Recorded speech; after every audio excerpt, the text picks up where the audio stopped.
Welcome to this week's episode of Money Money Money, brought to you by the financial team here at XYZ Firm. As the Federal Reserve has continued to raise interest rates in the last year, so too have the interest rates on mortgages, credit cards, student loans, and other consumer borrowing products. In this episode, we'll provide an in-depth breakdown of how rate hikes have impacted various consumer borrowing products, and what savers need to know about their money during this time. Let's start with mortgages.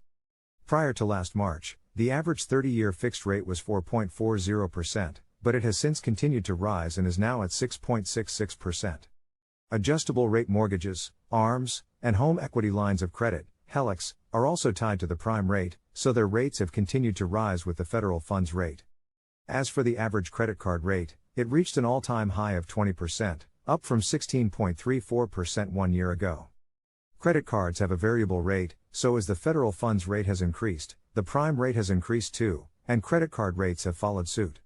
As rates have risen, households are increasingly having to use credit to afford basic necessities, making it even harder for borrowers who carry a balance from month to month. Auto loan rates have also risen to an average of 6.48%, up from 4%, and the price of cars is also on the rise thanks to inflation. Now, let's turn to federal student loan rates.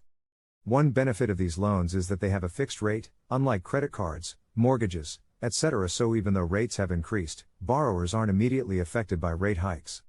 However, for anyone taking out a new student loan for 2022-23, the interest rate is now 4.99%, up from 3.73% last year, and could likely increase even more.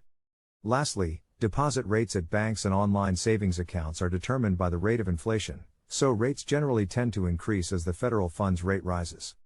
Right now, the average savings account rate is 0.35%, and the top yielding online savings account is 5.02%. As the federal funds rate continues to increase over the next year, savers will need to stay informed and make sure they are taking advantage of the best rates available to them.